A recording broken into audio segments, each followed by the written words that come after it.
Praise the Lord. Praise the Lord. കത്തോലിക്ക സഭയുടെ വിശ്വാസ നിക്ഷേപം. ഈ വിശ്വാസ നിക്ഷേപത്തെക്കുറിച്ചാണ് ഇന്നലെയും ഇപ്പോഴെല്ലാം നമുക്ക് പഠിക്കാനുള്ളത്.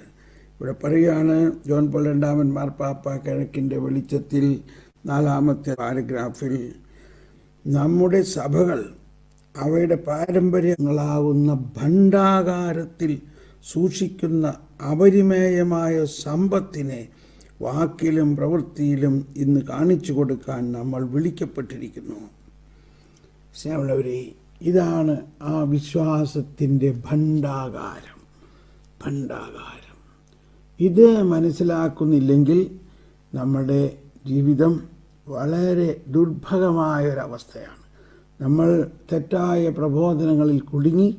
അതാണ് ഇന്ന് എറണാകുളം അങ്കമാലി രൂപതയുടെ അവസ്ഥ.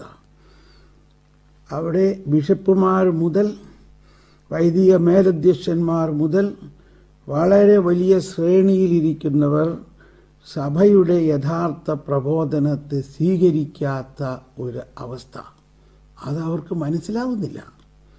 അതാണ് വിശുദ്ധ തോമസ് അക്വീനാസ് പറഞ്ഞത്, വിശ്വസിക്കുന്നവന് ഒരു എക്സ്പ്ലനേഷൻ്റെ ആവശ്യമില്ല.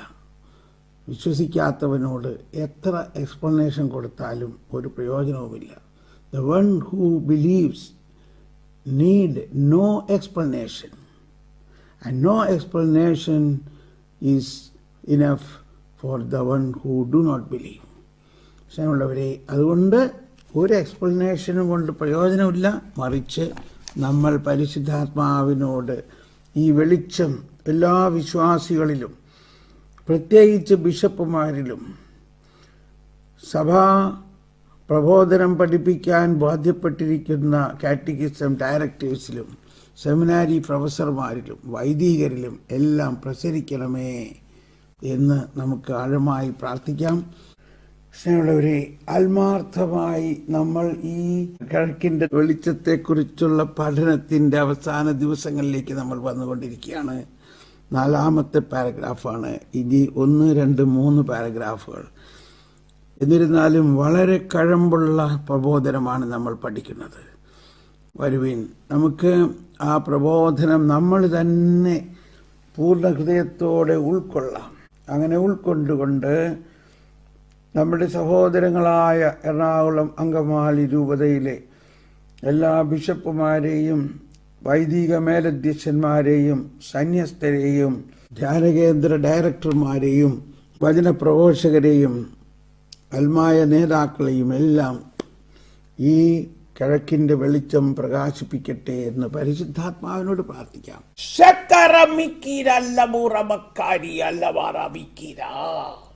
ശമോ ശമോ ശമോ.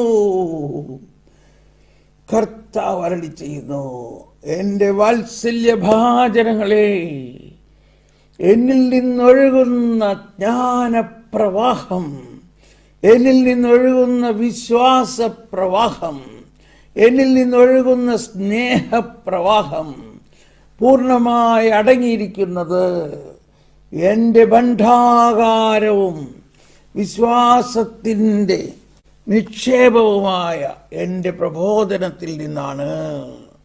സഭയുടെ പാരമ്പര്യവും എൻ്റെ പ്രബോധനവും കൂടി നിങ്ങൾ ഒന്നിച്ച് സ്വീകരിക്കുമ്പോൾ നിങ്ങളെ വെട്ടിയെടുത്ത പാറയിലേക്കും നിങ്ങളെ കുഴിച്ചെടുത്ത ഖനിഗർഭത്തിലേക്ക് നോക്കുക എന്ന പ്രവചനം നിങ്ങളിൽ പൂർത്തിയാകും. നിങ്ങളിൽ ഇനിയും പൂർണ്ണമായി പൂർത്തിയാകാത്തത് ഈ പ്രവചനമാണ്. നിങ്ങളെ വെട്ടിയെടുത്ത പാറയിലേക്കും നിങ്ങളെ കുഴിച്ചെടുത്ത ഖനിഗർഭത്തിലേക്കും നോക്കുക. ശലമോ ലവരമലമോ, ഇന്ന് ഞാൻ നിങ്ങൾക്ക് ഈ പുതിയ ബോധ്യം നൽകുന്നു. സഭയുടെ വിശ്വാസ സത്യങ്ങളെ മുറുക്കെ പിടിക്കാനും അതിനോട് തുലനം ചെയ്യാൻ മറ്റൊരു സിദ്ധാന്തങ്ങളോ ഒരു വിശുദ്ധരുടെ പ്രബോധനങ്ങളോ ഇല്ല എന്ന സത്യം നിങ്ങൾ ഉറപ്പിച്ച് മനസ്സിലാക്കുവിൻ. അങ്ങനെയെങ്കിൽ നിങ്ങളുടെ വിശ്വാസം കൊടുമുടി പോലെ ഉയരും. ആ വിശ്വാസത്തിന് അസാധ്യമായിട്ടൊന്നുമില്ല. വിശ്വാസത്തിനെല്ലാം സാധ്യമാണ്. വിശ്വസിക്കുന്ന നിങ്ങൾക്കെല്ലാം സാധ്യമാണ്. നിങ്ങൾ വിശ്വസിക്കുമെങ്കിൽ നിങ്ങൾക്കെല്ലാം സാധ്യമാണ്. നിങ്ങൾക്ക് അസാധ്യമായിട്ടൊന്നുമില്ല.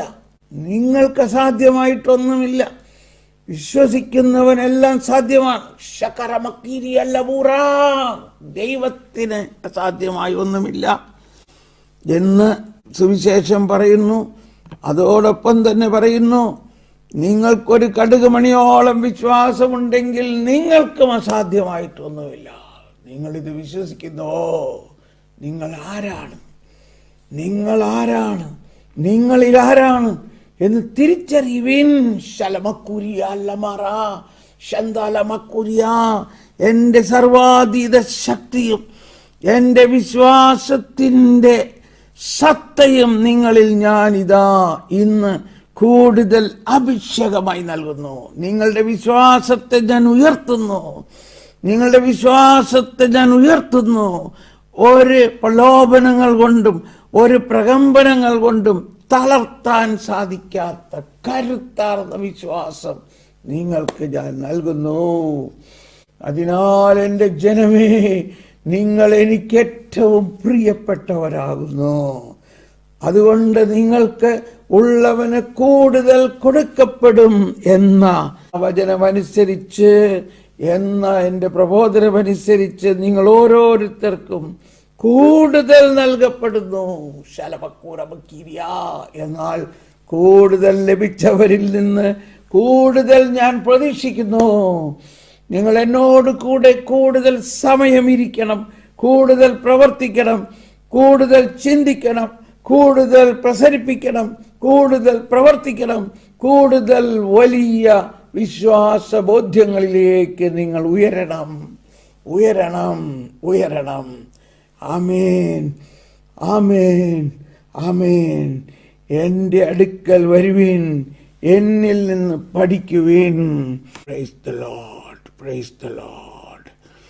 ഈ പ്രവചനം സ്വീകരിക്കുക. ഇത് സ്വീകരിക്കുമ്പോൾ കർത്താവ് അരുളിച്ചെയ്ത പോലെ അവർ ലോകമെല്ലാം പോയി എല്ലായിടത്തും സുവിശേഷം പ്രഘോഷിച്ചു. കർത്താവ് അവരോട് കൂടെ പ്രവർത്തിച്ചു. അടയാളങ്ങളിലൂടെ അവരുടെ വചനത്തെ അവൻ സ്ഥിരീകരിച്ചു. അപ്പോൾ കർത്താവ് നമുക്ക് അടയാളം തരാൻ പോകുന്നു. കർത്താവേ, അടയാളം നൽകണേ. കർത്താവേ, നന്ദി പറയുന്നു. കർത്താവേ, ആ അടയാളം വന്നു കഴിഞ്ഞു. തൊണ്ടയിലാണ് ഇന്നത്തെ അടയാളം. തൊണ്ടയിൽ ഒരു മുറിവ്, അത് വളരെ വേദനിപ്പിക്കുന്നുണ്ട്. അത് കർത്താവ് സുഖപ്പെടുത്തുന്നു. തൊണ്ടയിൽ ഒരു മുറിവ്, അത് കർത്താവ് ഇപ്പോൾ സുഖപ്പെടുത്തുന്നു. ഈ സൗഖ്യം കിട്ടിയവർ ഇന്നത്തെ ഡേറ്റും ഈ കിഴക്കിൻ്റെ വെളിച്ചം അല്ലെങ്കിൽ CCC നമ്പറും ഇന്നത്തെ പ്രബോധനത്തിൻ്റെ ഒരു അംശവുമെല്ലാം ഉൾപ്പെടുത്തി നിങ്ങൾ സാക്ഷ്യം എനിക്ക് വോയിസ് ആയിട്ട് അയയ്ക്കുക. എൻ്റെ WhatsApp number 00919447196033. German WhatsApp number 0049172300623. Praise the Lord, praise the Lord.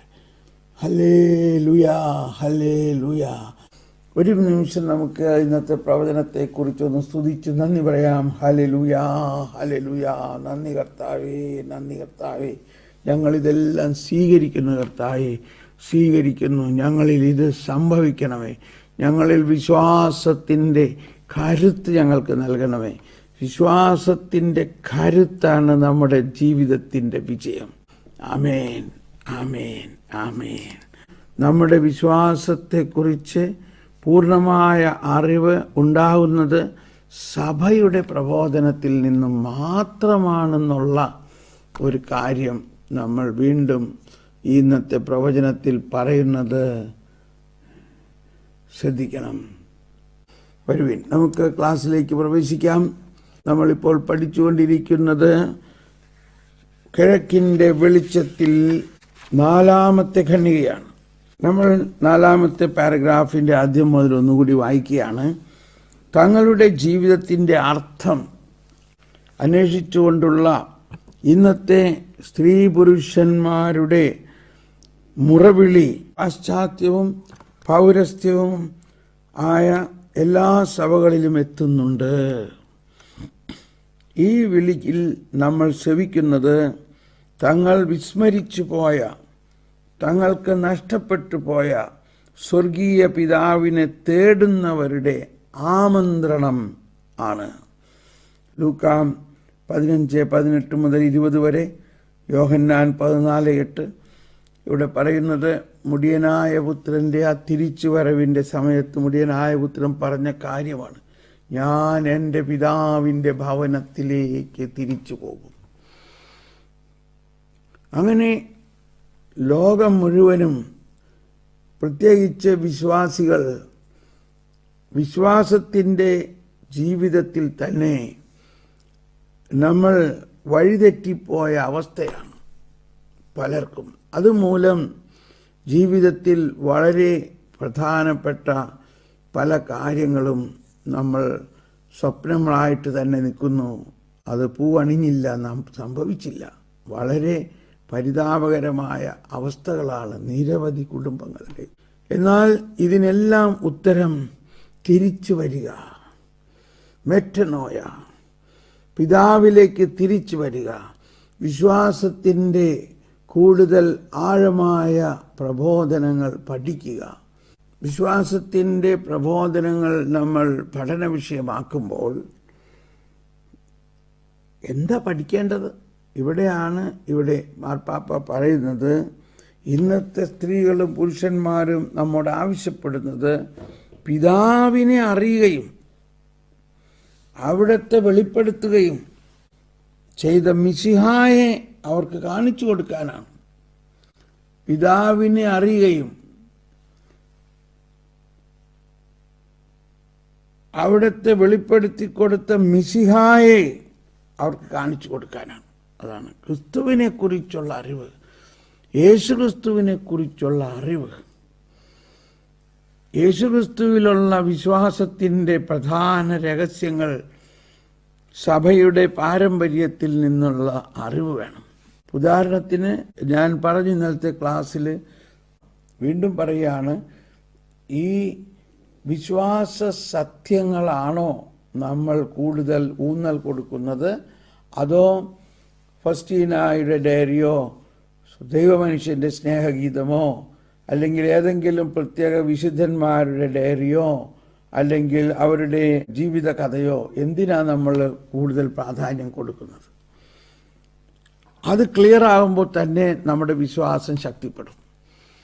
നമ്മൾ നോക്കുമ്പോൾ ആ പുണ്യവതിമാരുടെ വളരെ മനോഹരമാണ് അവർ പറയുന്ന കാര്യങ്ങൾ. അത് പോരാ, അത് സഭയുടെ ഔദ്യോഗിക പ്രബോധനമാണോ? ചിലപ്പോൾ അതിൽ പലതും സഭ എടുത്തിട്ടുണ്ടാവും. അതുകൊണ്ട് ഒരു വ്യക്തി വിശുദ്ധൻ്റെയും പ്രബോധനം സഭയുടെ പ്രബോധനമാകുന്നത് അത് സഭ വിവേചിച്ചറിഞ്ഞ് സഭയുടെ പ്രബോധന അധികാരം അതിനെ വാലിഡേറ്റ് ചെയ്യുമ്പോഴാണ്, അതിനെ സ്ഥിരീകരിക്കുമ്പോഴാണ്. അതുകൊണ്ടാണ് CCC 85. അപ്പോൾ അതിനുശേഷം ഞാൻ പറഞ്ഞായിരുന്നു, അങ്ങനെ ആരെങ്കിലും ഇന്നത്തെ ക്ലാസ് കേട്ടിട്ട് ഈ ഉൾക്കാഴ്ച കൃത്യമായി കിട്ടിയിട്ടുള്ളവരൊന്ന് ഷെയർ ചെയ്യാൻ പറഞ്ഞപ്പോൾ ഒരു സഹോദരി പറഞ്ഞു, ബ്രദറെ, ഇപ്പോൾ മനസ്സിലായി, സഭയുടെ വിശ്വാസ സത്യങ്ങൾക്കാണ് കൂടുതൽ ഊന്നൽ കൊടുക്കേണ്ടത്. ആ വ്യക്തി കരുണയുടെ വിശുദ്ധ ഫസ്റ്റീനായുടെ ഡയറിയിൽ ആണ് വളരെയധികം പ്രാധാന്യം കൊടുത്തത്. അപ്പോൾ അങ്ങനെ ഉള്ള സാക്ഷ്യങ്ങളും വേണം. ഇപ്പോൾ മനസ്സിലായി അതല്ല പ്രാധാന്യം കൊടുക്കേണ്ടത്.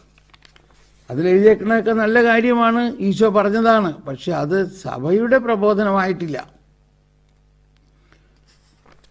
കാറ്റഗിസത്തിൽ 85-ാമത്തെ ഖണ്ഡിക ഒന്ന്, സുവിശേഷത്തിൻ്റെ വ്യാഖ്യാനം.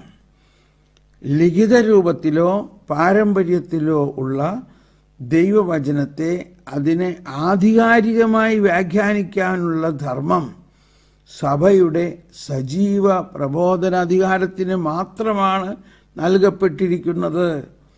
യേശുക്രിസ്തുവിൻ്റെ നാമത്തിലാണ് സഭ ഈ അധികാരം വിനിയോഗിക്കുന്നത്. ഇത് രണ്ടാം വത്തിക്കാൻ സുനഹദോസിൻ്റെ വിശ്വാസ സത്യപ്രബോധനമായ ഡോഗ്മാറ്റിക് കോൺസ്റ്റിറ്റ്യൂഷനായ ഡൈവെർബം എന്ന പ്രബോധനത്തിൽ എഴുതിയിരിക്കുന്നതാണ്. ഈ കാറ്റഗിസത്തിൻ്റെ അടിക്കുറിപ്പിൽ എഴുതിയിട്ടുണ്ട്. രണ്ടാം വത്തിക്കാൻ സഭയിലെ വിശ്വാസ സത്യങ്ങൾ അടങ്ങുന്ന പ്രബോധനം നമുക്ക് പ്രത്യേകിച്ച് പുസ്തകമായിട്ട് വായിക്കാം.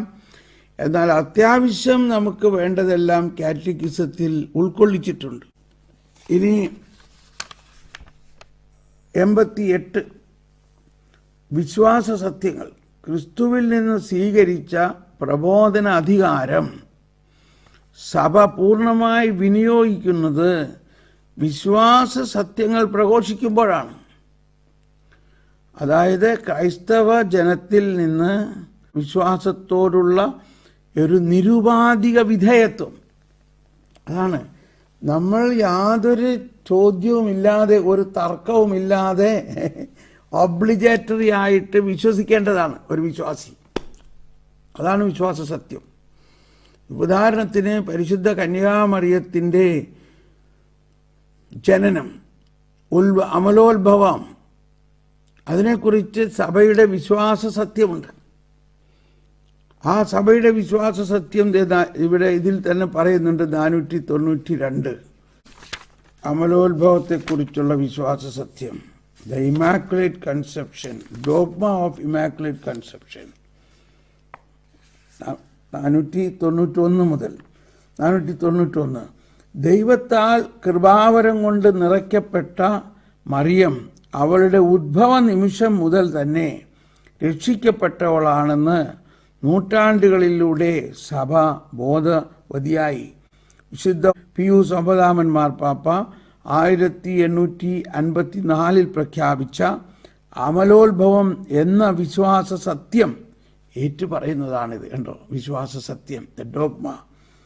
ആ ഡോഗ്മയുടെ താഴെ കുറിച്ചിരിക്കുകയാണ്: അനന്യമായ ദൈവകൃപയാലും സർവശക്തനായ ദൈവത്തിൻ്റെ ആനുകൂല്യത്താലും മനുഷ്യവർഗത്തിൻ്റെ രക്ഷകനായ യേശുക്രിസ്തുവിൻ്റെ യോഗ്യതകളെ മുൻനിർത്തിയും ഏറ്റവും പരിശുദ്ധയായ കന്യകാമറിയം അവളുടെ ഉദ്ഭവത്തിൻ്റെ ആദ്യ നിമിഷം മുതൽ ഉദ്ഭവഭാവത്തിൻ്റെ എല്ലാ മാലിന്യത്തിൽ നിന്നും പരിരക്ഷിക്കപ്പെട്ടു. അപ്പോൾ ഒന്നുകൂടി ആ 491 ആദ്യം മുതൽ വായിക്കാം. ദൈവത്താൽ കൃപാവരം കൊണ്ട് നിറയ്ക്കപ്പെട്ട മറിയം അവളുടെ ഉദ്ഭവ നിമിഷം മുതൽ തന്നെ രക്ഷിക്കപ്പെട്ടവളാണെന്ന് നൂറ്റാണ്ടുകളിലൂടെ സഭ ബോധവതിയായി. എന്ന് പറഞ്ഞാൽ സഭയുടെ ഉത്ഭവത്തിൽ തന്നെ. അതാണ് പാരമ്പര്യം.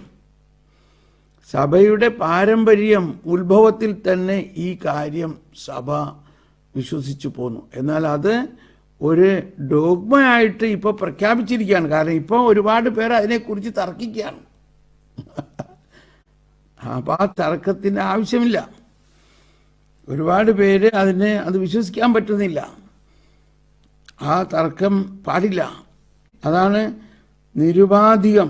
ഇവിടെ പറയുന്നത് ക്രൈസ്തവ ജനത്തിൽ വിശ്വാസത്തോടുള്ള ഒരു നിരുപാധിക വിധേയത്വം. ഒരു നിരുപാധിക വിധേയത്വം നമുക്കുണ്ടെങ്കിലേ നമ്മുടെ വിശ്വാസം വളരുകയുള്ളൂ. കന്യക ഗർഭം ധരിച്ചോ? അതെങ്ങനെയാണ് ഒരു കന്യക ഗർഭം ധരിക്കണേ? ഒരു പുരുഷനില്ലാതെ എങ്ങനെയാണ് ഗർഭം ധരിക്കണേ എന്ന് ചോദിക്കാൻ പാടില്ല. അതാണ് നിരുപാധിക വിധേയത്വം എന്ന് പറയുന്നത്. കത്തോലിക്കരായ നമ്മൾ അത് ചോദിക്കാൻ പാടില്ല. അത് ചോദിക്കുകയാണെങ്കിൽ അതിൻ്റെ അർത്ഥം നമ്മൾ ആ ഡോഗ്മ അല്ലെങ്കിൽ നമ്മൾ ഒബ്ലിഗേറ്ററി ആയിട്ട് വിശ്വസിക്കേണ്ട ആ വിശ്വാസം നമ്മൾ വിശ്വസിക്കുന്നില്ല. അതിനെക്കുറിച്ച് അറിവില്ലാഞ്ഞിട്ടാണ്. ഒരിക്കൽ ആദ്യകാലങ്ങളിൽ ഞാൻ ബോംബെയിലായിരുന്നപ്പോൾ ഒരു പ്രാർത്ഥനാ ഗ്രൂപ്പിൽ എന്നെ വിളിച്ചു. ഒരു ദിവസത്തെ ഈവനിങ് പ്രയറിന് ഞാൻ അവിടെ ചെന്നു. ശക്തമായ പ്രാർത്ഥന എല്ലാം കഴിഞ്ഞ് കഴിഞ്ഞപ്പോൾ ഒരാൾ എൻ്റെ അടുത്ത് നോക്കിയപ്പോഴേ ഒരു ചെറിയ സംശയമുണ്ട്. ഇങ്ങനെ പറയുമ്പോൾ തന്നെ എനിക്കറിയാം ഇത് വലിയ എന്തോ കാര്യമാണ്. അപ്പോൾ അവൻ ചോദിക്കുകയാണ്, ബ്രദറെ, ഈ മാതാവ് പരിശുദ്ധാത്മാവിലൂടെയാണ് ഗർഭിണിയായെന്നുള്ളതിന് എന്താ പ്രൂഫ്? ഞാൻ ചോദിച്ചേടാ മോനെ, നീ ആരാ? നീ കത്തോലിക്കനാണോ? അതെ അതെ, എന്നോട് ക്ഷമിക്കണം. അവൻ പറയാണ്, ഞാൻ ഈ പ്രാർത്ഥനാ ഗ്രൂപ്പിൻ്റെ കോർ ഗ്രൂപ്പ് ലീഡറാണ്. പക്ഷെ ഞാൻ അവനെ കുറ്റപ്പെടുത്തിയില്ല. ഞാൻ പറഞ്ഞു, മോനെ, ഇത് നമ്മളാരും വിശ്വസിക്കണത് പ്രൂഫ് ഉണ്ടായിട്ടല്ല, ഇതിന് പ്രൂഫ് അന്വേഷിച്ചിട്ടല്ല. ഇത് സഭയുടെ വിശ്വാസ സത്യമാണ്. It is a dogma of the Holy Catholic Church. അത് ആ ഡോഗ്മ നമ്മൾ നിരുപാധികം വിശ്വസിക്കേണ്ടതാണ്. അത് പ്രൂഫ് അന്വേഷിച്ചാൽ പ്രൂഫ് കിട്ടില്ല. അതിന് ഒരാൾക്കും പ്രൂഫ് വരാൻ പറ്റില്ല. നിനക്കത് വിശ്വസിക്കാൻ ബുദ്ധിമുട്ടാണെങ്കിൽ നീ ചോദിക്കേണ്ടത്, പരിശുദ്ധാത്മാവേ, എൻ്റെ വിശ്വാസം വർദ്ധിപ്പിക്കണേ, എൻ്റെ വിശ്വാസത്തെ വർദ്ധിപ്പിക്കണേ എന്ന് ശക്തമായി പ്രാർത്ഥിക്കണം. അപ്പോൾ എനിക്ക് കുഞ്ഞുനാൾ മുതലേ ഇതിലൊരു സംശയം ഉണ്ടായിട്ടില്ല. എന്തുകൊണ്ടാ? ആ വിശ്വാസം എന്ന ദാനം ദൈവത്തിൻ്റെ കൃപയാൽ എനിക്ക് കിട്ടി. എന്നാൽ എല്ലാവരും അങ്ങനെ ആവണമെന്നില്ല. ഒരുപാട് പേർക്ക് ഇതിൽ സംശയമാണ്. അപ്പോൾ ഒരുപാട് പേര് പല രീതിയിൽ പല പുസ്തകങ്ങളിൽ കുടുങ്ങിക്കിടക്കുകയാണ്. അപ്പോൾ ആ പുസ്തകങ്ങളെ ആർക്ക് എന്ത് പുസ്തകം ഓരോരുത്തർ കൊടുത്തു, അത് വായിച്ചു, അതിലങ്ങ് നിമഗ്നമായി. എന്നാൽ കത്തോലിക്കാ സഭയുടെ മതബോധനത്തിൽ ഇതിനെക്കുറിച്ച് പറഞ്ഞിരിക്കുന്നത് പഠിക്കാതെ മറ്റെല്ലാ പുസ്തകങ്ങളും പഠിച്ചതുകൊണ്ട് ഒരു പ്രയോജനമില്ല. സ്നേഹമുള്ളവരെ, അതുകൊണ്ട് നമ്മുടെ വിശ്വാസം വളർന്നേ തീരൂ. നമ്മുടെ വിശ്വാസം വളരണമെങ്കിൽ നമ്മൾ ഡോഗ്മ, വിശ്വാസ സത്യങ്ങൾ അടങ്ങുന്ന സഭയുടെ ഔദ്യോഗിക പ്രബോധനം, സഭയുടെ പാരമ്പര്യത്തിൻ്റെ പ്രബോധനത്തിൽ നമ്മൾ കൂടുതൽ ഊന്നൽ കൊടുക്കണം. ഇന്ന് എറണാകുളം അങ്കമാലി രൂപതയിലെ പ്രശ്നം, ഈ പ്രശ്നം ഉണ്ടായത് നല്ലതാണ്. ഉണ്ടായതുകൊണ്ടല്ലേ നമ്മൾ ഈ കിഴക്കിൻ്റെ വെളിച്ചം പഠിച്ചത്. ഉണ്ടായതുകൊണ്ടല്ലേ നമ്മൾ മനസ്സിലാക്കുന്നത് എന്തുകൊണ്ട് ഈ പ്രശ്നം ഉണ്ടായി. ഉണ്ടായത് ഇവിടെ ഒരു പ്രബോധനവും ആരും പഠിപ്പിച്ചിട്ടില്ല. സെമിനാരിയിൽ പോലും ഇത് പഠിച്ചിട്ടില്ല, കിഴക്കിൻ്റെ വെളിച്ചം. ബിഷപ്പുമാർ പോലും ഇതിൽ കൺവിൻസ്ഡ് അല്ല എന്ന് നമുക്ക് ഈ കാലഘട്ടത്തിൽ മനസ്സിലായി. അപ്പോൾ പിന്നെ സാധാരണ മനുഷ്യൻ്റെ അവസ്ഥ എന്താ?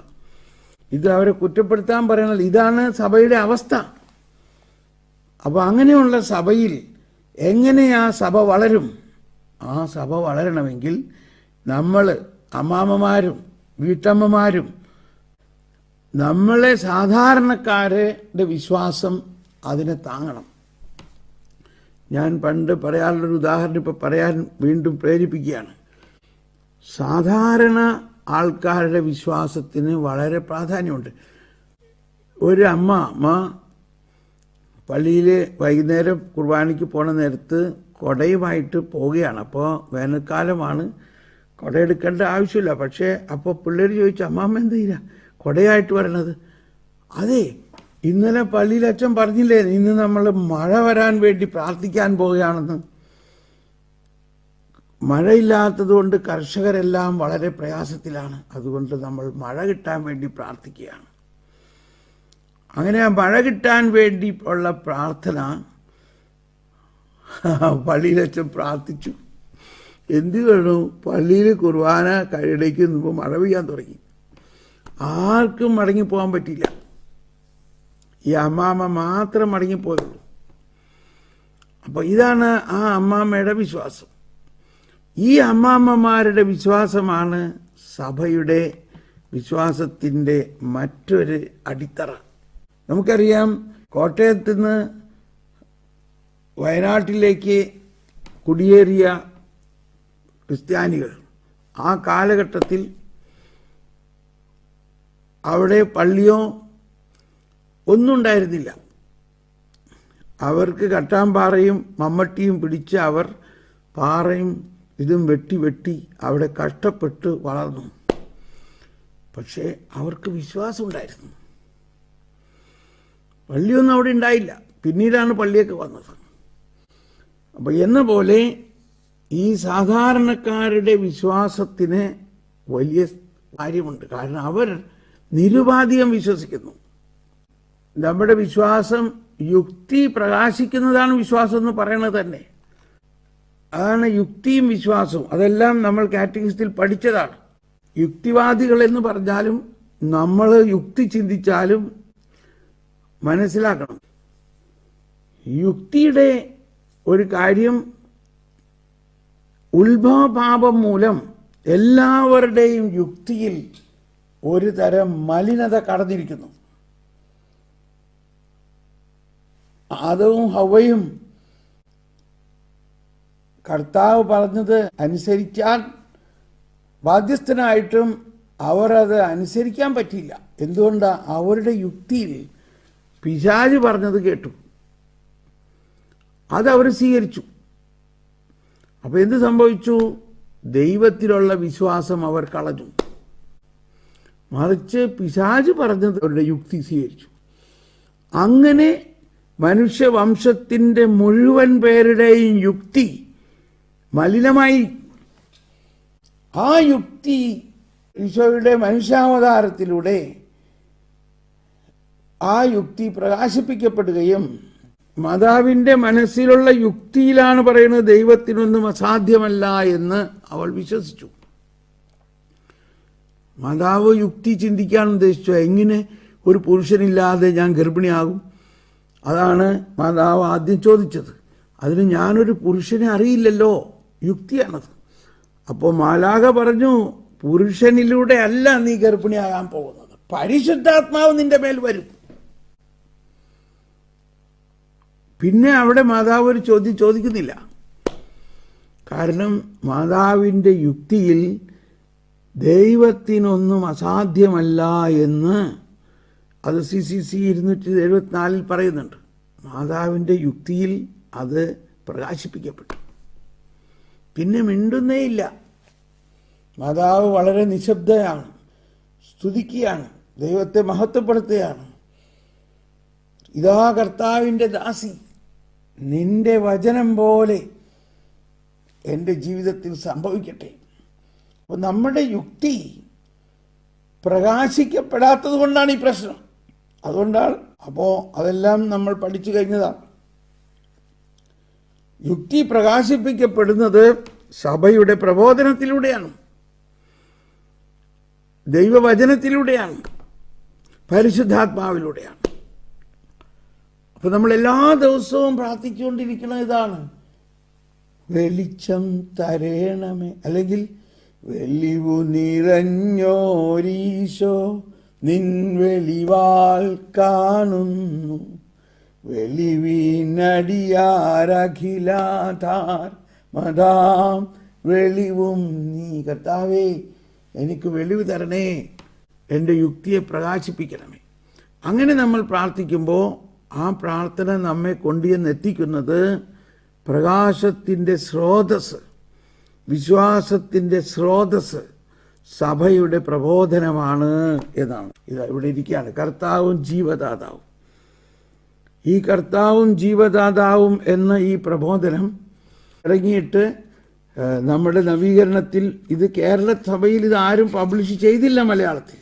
ഇത് മലയാളത്തിൽ ആരും ട്രാൻസ്ലേറ്റ് ചെയ്തില്ല. അതായിരുന്നു നമ്മുടെ അവസ്ഥ.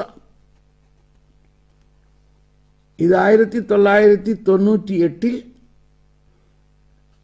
ഞാൻ മുൻകൈ എടുത്തുകൊണ്ട് ഞാൻ തന്നെ ഇത് എൻ്റെ കൂടെയുള്ളവരും നമ്മളെ പ്രിയപ്പെട്ട കുരിക്കൂർ അച്ഛനോട് പറഞ്ഞ് ഞാൻ ഇത് ട്രാൻസ്ലേറ്റ് ചെയ്യിച്ച് നമ്മുടെ മിനിസ്ട്രിയിലൂടെ പബ്ലിഷ് ചെയ്തതാണിത്.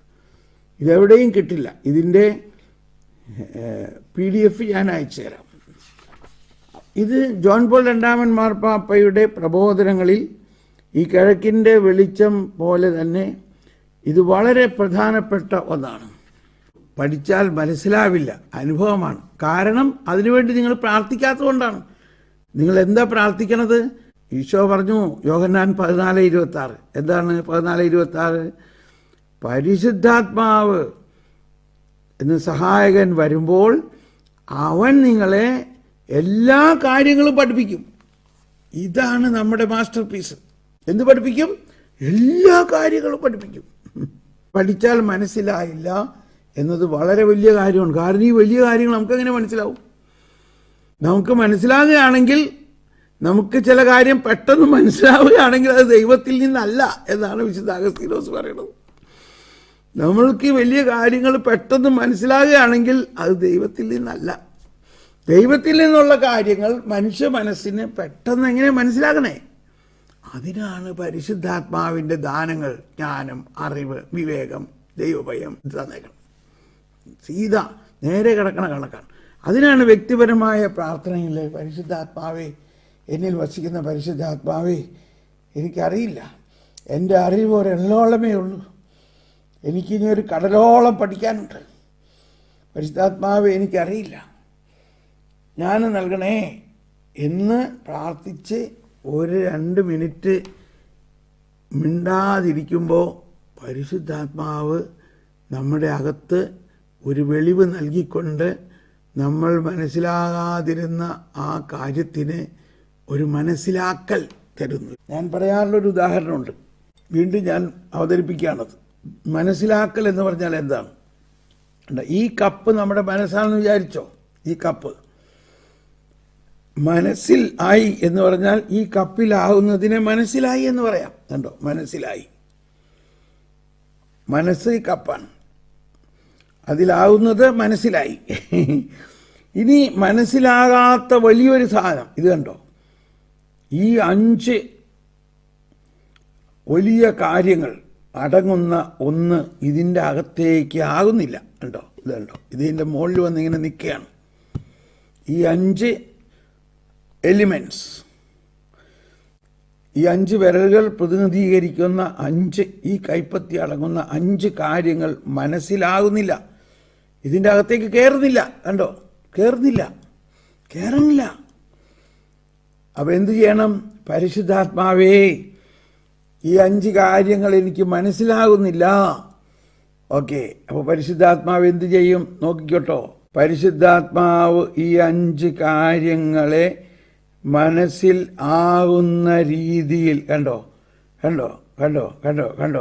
ഈ 5 കാര്യങ്ങൾ, ഇങ്ങനെ ഇരുന്ന ഈ 5 കാര്യങ്ങളെ പരിശുദ്ധാത്മാവ് അതിൻ്റെ എലിമെൻസിനൊന്നും നഷ്ടപ്പെടാതെ നമ്മുടെ മനസ്സിലാകുന്ന രീതിയിൽ അതിനെ ക്രമീകരിച്ചു ഇതാ കൊണ്ടുവന്നിട്ട് ഇതിൻ്റെ അകത്തേക്ക് കയറിയിട്ട് അകത്ത് ചെന്നിട്ട് വികസിപ്പിക്കുന്നു. കണ്ടോ, ഇപ്പോൾ എവിടെയാ? ആ 5 കാര്യങ്ങളിൽ നമ്മുടെ മനസ്സ് തൂങ്ങിക്കിടക്കുന്നു. ഇതാണ് മനസ്സിലാക്കൽ. നമുക്ക് മനസ്സിലാകാത്തത് പരിശുദ്ധാത്മാവ് മനസ്സിലാക്കി തരുന്നു. ഹല്ലേലൂയ. കണ്ടോ, അപ്പോൾ ഇത് വളരെ പ്രധാനപ്പെട്ട ഒരു ഉദാഹരണമാണ്. നമ്മുടെ യുക്തി കൊണ്ട് ഇത് മനസ്സിലാവില്ല. അതാണ് തോമസ് അക്വിനാസ് പറഞ്ഞത്, the one who has faith, no explanation is needed. The one who has no faith, no explanation is possible. അപ്പോൾ നമ്മളുടെ ഇനിയും മനസ്സിലാകാത്തവരുണ്ടെങ്കിൽ അവരൊറ്റ കാര്യം പ്രാർത്ഥിച്ചാൽ മതി, പരിശുദ്ധാത്മാവേ, മനസ്സിലാവുന്നില്ല. മനസ്സിലാക്കൽ, അതാണ് gift of understanding. Wisdom, knowledge, understanding. Wisdom, knowledge, understanding. Fill me. Wisdom. ഞാൻ എപ്പോഴും പ്രാർത്ഥിക്കുന്ന ഒരു കാര്യം ഇതാണ്. നിങ്ങളോട് ഞാൻ പല പ്രാവശ്യം പറഞ്ഞിട്ടുള്ളതാണ്. ഞാനൊരു യുവാവായിരുന്ന കാലം മുതലേ, ഞാനൊരു എഞ്ചിനീയർ ആയിരുന്ന കാലം മുതലേ പ്രാർത്ഥിച്ചിരുന്നതാണ്, ജ്ഞാനം നൽകണേ. അങ്ങനെയാണ് ഞാൻ കല്യാണം കഴിച്ചപ്പോൾ എൻ്റെ ഭാര്യയോട് ഞാൻ പറഞ്ഞൊരു കാര്യം, നമുക്കൊരു മോളുണ്ടാവും, അപ്പോൾ അവൾക്ക് ജ്ഞാനെന്ന് പേരിടണം. അപ്പോൾ എന്നെ ഭാര്യ, നമുക്ക് അവളെ ജ്ഞാനമ്മ എന്ന് വിളിക്കാമെന്ന് പറഞ്ഞു. അത് കഴിഞ്ഞ് ആദ്യത്തെ കൊച്ചുമോള് തന്നെ ഉണ്ടായി. അപ്പോൾ ഞാൻ പറഞ്ഞു, കണ്ടോ, നമുക്ക് ഇവളെ, അങ്ങനെയാണ് അവൾക്ക് വിദ്യ എന്ന പേരിട്ടത്. അപ്പോൾ ഒന്ന് ആലോചിച്ച് നോക്കി, എത്ര വർഷം മുമ്പ്, ഏകദേശം 50 വർഷം മുമ്പ് അരനൂറ്റാണ്ട് കാലമായി ഞാൻ ജ്ഞാനത്തിന് വേണ്ടി പ്രാർത്ഥിക്കുന്ന ആളാണ്. ഇത് ഞാൻ പറയണത്, ഇതെല്ലാം ഞാൻ പഠിച്ചത് ആരും എന്നെ പഠിപ്പിച്ചിട്ടല്ല, ആരുടെയും പ്രബോധനം ഞാൻ കേട്ടിട്ടല്ല. ഇത് ഞാൻ എന്നെ ഉയർത്തി പറയാനല്ല പറഞ്ഞത്. ഞാനും നിങ്ങളെപ്പോലെയുള്ള ഒരു എറണാകുളത്തുകാരനാണ്. ഞാനിതാരും പഠിപ്പിച്ചിട്ടല്ല, ഞാൻ തന്നെ എൻ്റെ കഷ്ടപ്പാടിൽ പുസ്തകങ്ങളൊക്കെ കണ്ട്. ഇവിടെ എന്തോരം പുസ്തകങ്ങളായിരിക്കണമെന്നറിയാമോ? ഈ പാതി രാത്രിയിലാണ് ഞാനിതെല്ലാം പറയണതും പഠിപ്പിക്കുന്നത്. എന്തിനാണ് ഞാൻ ഈ പാതി രാത്രിക്ക് എഴുന്നേറ്റ് കുളിച്ചൊരുങ്ങി ഇതൊക്കെ ചെയ്യണത്? എനിക്ക് അത്രയും വലിയ ഒരു ആവേശമാണ് ഇത് പഠിക്കാനും പഠിപ്പിക്കാനും. ഇത് ഞാൻ നിങ്ങളോടൊപ്പം പഠിക്കുകയാണ് ചെയ്യണത്. ഈ കഠിനാവറയായും ഈ സഭാപ്രബോധനങ്ങളെല്ലാം അടങ്ങുന്ന വലിയ ഒരു ലൈബ്രറി തന്നെ എൻ്റെ അടുത്തുണ്ട്. നാട്ടിലുമുണ്ട് ഈ ലൈബ്രറി. അപ്പോൾ അങ്ങനെയുള്ള ലൈബ്രറി നമ്മളുടെ വീട്ടിലുണ്ടാകണം. നമുക്ക് സഭയുടെ പ്രബോധനങ്ങൾ അടങ്ങുന്ന ലൈബ്രറി ഉണ്ടാകണം. സഭയുടെ ഔദ്യോഗിക പ്രബോധനങ്ങൾ ഇന്ന് എല്ലായിടത്തും കിട്ടും മേടിക്കാൻ. ഇപ്പോൾ കത്തോലിക്ക സഭയുടെ മതബോധന പുസ്തകം പലരുടെ കയ്യിൽ ഇപ്പോഴും എത്തിയിട്ടില്ല. രണ്ടാം വത്തിക്കാൻ സൂനഹദോസിൻ്റെ പ്രബോധന പുസ്തകം എത്തിയിട്ടില്ല. അപ്പോൾ ഇതെല്ലാം നമ്മൾ മേടിക്കണം. മേടിച്ച് ഒരു പേജ് വായിക്കണം.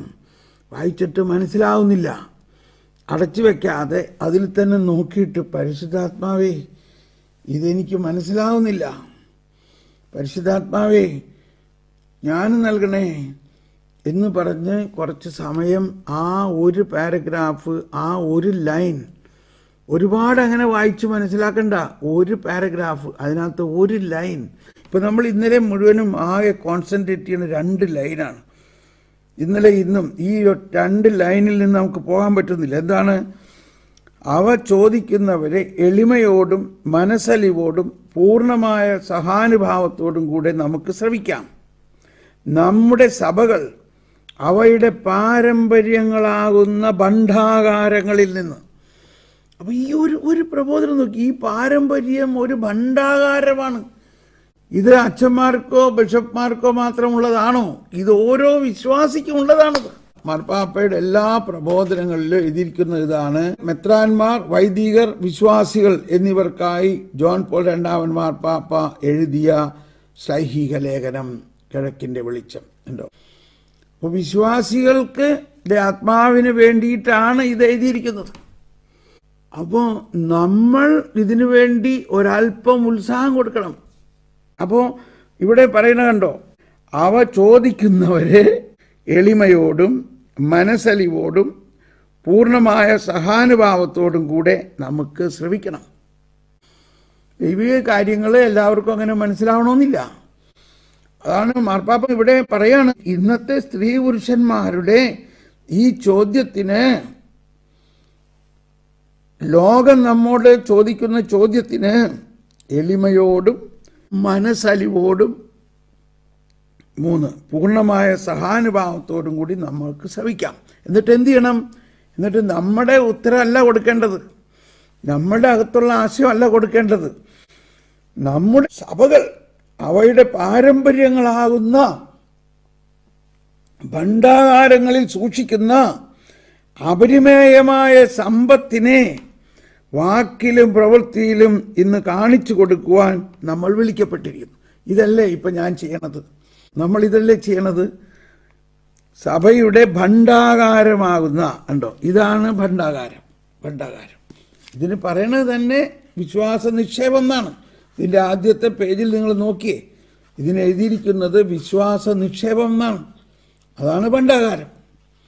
അപ്പോൾ സഭയുടെ ഭണ്ഡാകാരമാകുന്ന, ഉണ്ടോ, വിശ്വാസ നിക്ഷേപം എന്നാണ് ഇതിന് എഴുതിയിരിക്കുന്നത്.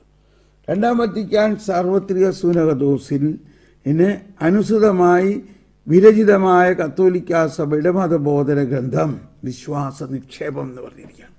ഉണ്ടോ, വിശ്വാസ നിക്ഷേപം. ഈ ക്ലാസ് കൂടിക്കൊണ്ടിരിക്കുന്ന നിങ്ങളിൽ ആർക്കെങ്കിലും ഈ പുസ്തകം ഇപ്പോഴും കയ്യിൽ ഇല്ലാത്തൊരവസ്ഥയാണെങ്കിൽ, പുസ്തകം നിങ്ങളുടെ കയ്യിലില്ലെങ്കിൽ ഞാൻ വേണമെങ്കിൽ അയച്ചു തരാം. നിങ്ങൾ എനിക്ക് അഡ്രസ്സ് എഴുതായോ? നിങ്ങൾക്ക് പുസ്തകം കിട്ടാനുള്ള സാഹചര്യമില്ലെങ്കിൽ ഞാൻ അത് നിങ്ങൾക്ക് അയച്ചു തരാം, പോസ്റ്റായിട്ട് അയച്ചു തരാം. ഇതിൽ കൂടുതൽ എന്ത് വേണം? ഞാൻ എറണാകുളത്തുള്ള എൻ്റെ ഓഫീസിൽ പറഞ്ഞിട്ട് നിങ്ങൾക്ക് അത് പുസ്തകം പോസ്റ്റായിട്ട് അയച്ചുതരാം. ആർക്കെങ്കിലും ഈ പുസ്തകം കിട്ടുന്നില്ലെങ്കിൽ, ഇത് ഇന്ത്യയിൽ എവിടെയാണെങ്കിലും, പുറത്താണെങ്കിൽ അവർക്ക് ഇത് പോസ്റ്റായിട്ട് അയക്കാൻ ബുദ്ധിമുട്ടാണ്. അപ്പോൾ അവർക്ക് PDF ആയിട്ട് അയച്ചു തരാം. ഇനിയും ഇത് ആർക്കെങ്കിലും കിട്ടിയിട്ടില്ലെങ്കിൽ. അപ്പോൾ ഇതെല്ലാമാണ് ഇവിടെ എഴുതിയിരിക്കുന്നത്. എളിമയോടും മനസ്സലിവോടും പൂർണ്ണമായ സഹാനുഭാവത്തോടും കൂടെ നമുക്ക് ശ്രവിക്കാം. നമ്മുടെ സഭകൾ അവയുടെ പാരമ്പര്യങ്ങളാകുന്ന ഭണ്ഡാകാരങ്ങളിൽ സൂക്ഷിക്കുന്ന അപരിമേയമായ സമ്പത്തിനെ വാക്കിലും പ്രവൃത്തിയിലും, ഇപ്പോൾ വാക്കുകൊണ്ടാണ് ഞാൻ ഈ പഠിപ്പിക്കുന്നതെല്ലാം, പ്രാർത്ഥനയിലൂടെയാണ് നമ്മളിതെല്ലാം പ്രവർത്തിക്കുന്നത്. പിന്നെ ഇത് പോസ്റ്റായിട്ട് അയച്ചു കൊടുക്കാമെന്ന് പറയണം. ഇതിൽ കൂടുതൽ എന്ത് വേണം? വാട്സപ്പിലൂടെ ഇത് PDF ആയിട്ട് അയച്ചു തരാം. ഇതെല്ലാം ചെയ്യാം. അങ്ങനെ നമ്മൾ പരസ്പരം സഹായിക്കണം. അതെ, POCയിൽ ഇത് അവൈലബിളാണ്. POCയിൽ മാത്രമല്ല, ഇത് മറ്റ് മാർ ലൂയിസ്, സെൻറ്റ് പോളില്, സെൻറ്റ് ജോസഫില് എല്ലാ പുസ്തകശാലകളിലും ഇത് അവൈലബിളാണ്. നിങ്ങൾക്ക് അടുത്തുള്ള പുസ്തകശാലകളിൽ ഇത് ലഭിക്കുന്നില്ലെങ്കിൽ അവരോട് പറയുക, എനിക്ക് ഈ പുസ്തകം വേണം, നിങ്ങളത് വരുത്തിത്തായോ. അവരത് വരുത്തി തരുന്നില്ലെങ്കിൽ നിങ്ങൾക്ക് POCയിൽ ഫോൺ ചെയ്ത് ചോദിക്കാം, അവരും അത് പോസ്റ്റായിട്ട് അയച്ചു തരാം. POCയുടെ പോസ്റ്റൽ അഡ്രസ്സൊക്കെ വേണമെന്നുണ്ടെങ്കിൽ അതൊക്കെ നിങ്ങൾക്ക് ഞാൻ തരാം. അല്ലെങ്കിൽ ചുമ്മാ ഗൂഗിൾ ചെയ്താൽ മതി, POC എറണാകുളം എന്ന് അടിച്ചാൽ നമുക്ക് അതിൻ്റെ അഡ്രസ്സ് എല്ലാം കിട്ടും.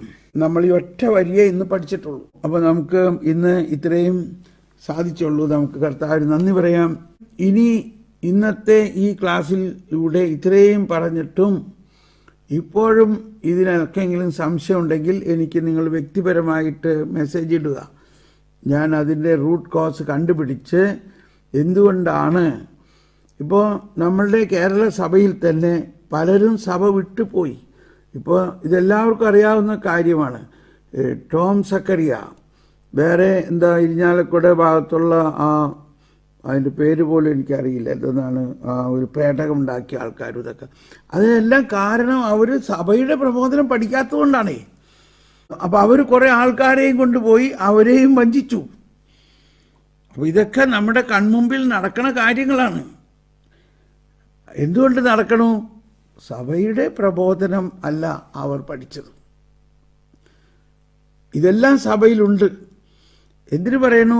ഈ മാർട്ടിൻ ലൂതർ, പ്രൊട്ടസ്റ്റന്റിസം ഉണ്ടായ മാർട്ടിൻ ലൂതർ തന്നെ ഒരു അഗസ്റ്റീനിയൻ മോങ്കായിട്ട് പോലും അഗസ്തീനോസിന്റെ പ്രബോധനം അദ്ദേഹം പഠിച്ചോ? കറ്റേന അവറയ ഒക്കെ അന്നുണ്ടായിരുന്നാണല്ലോ, അത് പഠിച്ചോ? അതുകൊണ്ടാണ് അദ്ദേഹം സഭ വിട്ടുപോയതും സഭ പിളർന്നതുമല്ല. ഓക്കെ, ഇനി നമ്മളിവിടെ നിർത്തുകയാണ്.